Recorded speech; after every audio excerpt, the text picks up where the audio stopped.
It is the summertime and mangoes are in season. In this video, I'm going to show you the folding technique you need to make a delicious mango mousse that can be presented in a cup but can also be turned into popsicles, which is the perfect dessert for any summer day or night. Hi everyone, I'm Chef Sabrina, teaching you the cooking and baking techniques you need to tackle any dish you've always been too afraid of trying. And if you like my videos, please consider subscribing. I've been at the beach all morning and I just came back to my kitchen to make a little quick dessert that is going to be absolutely perfect for the heat. And it has only 4 ingredients. So mangoes, a little bit of sugar, Greek yogurt, and whipped cream.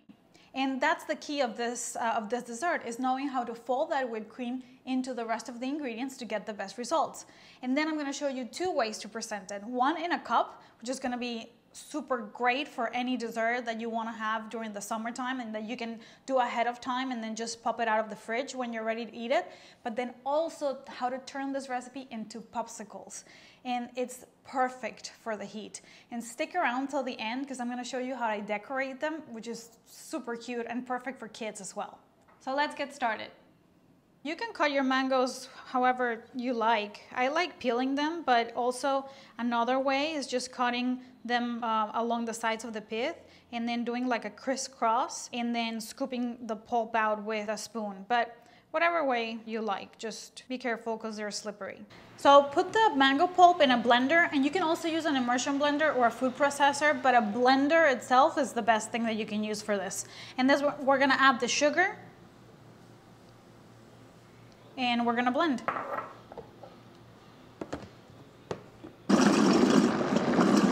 So a trick when working with mangoes is to process them for a really long time. This I processed for 2 minutes straight.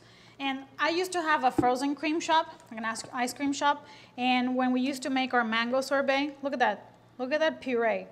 This is just by processing the mangoes and the sugar together. So we would make a mango sorbet during this season, during the summertime, and we would process those things for 3 minutes at least. We would just let the blender go because otherwise all the fibers would not make the sorbet, it would not make it smooth and get everything out of the blender because these are too good to leave in there. No waste. We don't waste food, right? To this, I'm gonna add the Greek yogurt. And we're gonna actually incorporate it with a whisk.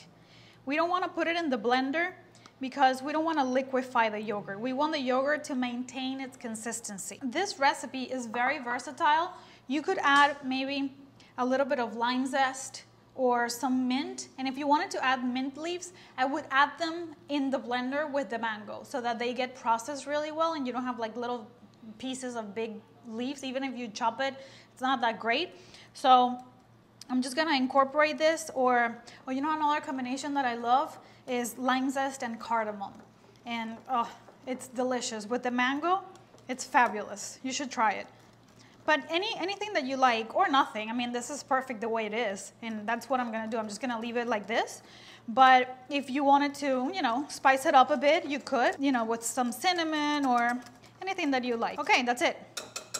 Now I'm gonna put this in the fridge while we whip the cream so that it cools down a little bit and everything is colder when we fold it together. Okay, so it's time to whip the heavy cream, and this is where you have to pay attention to the final consistency of the cream. So if you like an airy mousse like me, then you want to whip this to medium peaks, and I'll show you how that looks like. But then if you were to add this mousse to, say, one of those silicone molds to make those beautiful desserts that you see on Instagram, then you would have to only whip it very, very loose. It will almost look liquid because otherwise it will create bubbles on the mold and then you're not gonna have like a nice looking dessert to put like a glaze on top. So I'm gonna show you how this looks like, but I'm gonna whip it to medium peaks because that's how I like, and that's also going to make the popsicles really airy and not hard when we bite into them because they're gonna be frozen. Start whipping low so that you don't create big bubbles, but we instead get like really airy, beautiful, tiny little mini bubbles. Okay, so this is how it looks like. And see, when you beat slow and you take your time, you get these beautiful tiny bubbles and instead of really big ones. And that's what we want because that's gonna give us a much smoother mousse. Okay, so here's the part we've been waiting for, the technique. So the folding, right? When we fold, what we do is that we want to first preserve that air that we, in this case, whipped into the cream, but it could also be meringue, for example. And then also when we're folding, we want to incorporate a little bit more air if possible. So it is very, very important to know that we always do the light ingredient into the heavy ingredient, because we don't want to deflate the little tiny bubbles that we work so hard to create, or the machine works so hard to create. So if I were to dump all of this in here, even if I did it in additions, I would be deflating because I would be like squishing all those tiny bubbles. So we want to add the light, so the heavy cream, into the mango. And we're gonna do it in 2 or 3 additions so that we do it slowly and we don't like dump everything on it at once. But I'm gonna show you how it's done and how you have to move your bowl so that you try to incorporate as much air as possible. Can you see how excited I get when I talk about air? I love it. Anything air. Ice cream, mousse, semifreddo, whatever. Love it. Okay, so I'm gonna add the first half of the whipped cream and I'm gonna fold with a spatula using my right hand, which is my dominant hand. And then I turn the bowl counterclockwise with my left hand. Then I go and add the second part of the whipped cream, or the last part. And then I fold this time a little bit more gentle, making sure I go always in the center while rotating my bowl, but then once in a while I clean the sides of the bowl. And we're done. Okay, so the mousse is ready. Time to build a dessert. I'm gonna use a champagne glass, but I think it looks really pretty if you can see the layers. But you can use any container that you like. It can even be a big one or a small one, and it doesn't have to be transparent. Use whatever you have at home. In the middle, I'm gonna add a little bit of mango that I chopped into little cubes with a little bit of lime zest. This one, remember, we kept plain, but you can add any spice that you like.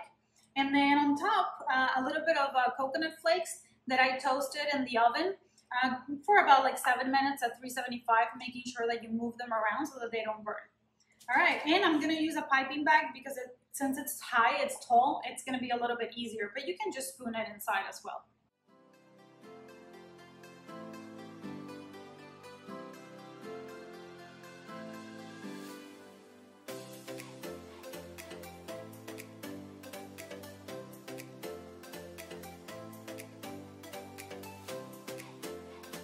And now let me show you how to build the popsicles.